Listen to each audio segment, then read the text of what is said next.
প্রিয় Subscribe নবী please. হযরত মুহাম্মদ সাল্লাল্লাহু আলাইহি ওয়াসাল্লাম মন্দ পরিণাম, দুর্দশা, ঋণ থেকে মুক্তি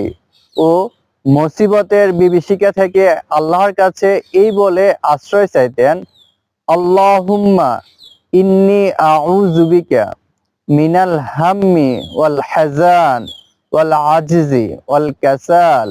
ওয়াল বুখলি ওয়াল জুবনি ওয়া দালাইদ দাইন ওয়া গলাবাতির রিজাল। দোয়াটির অর্থ,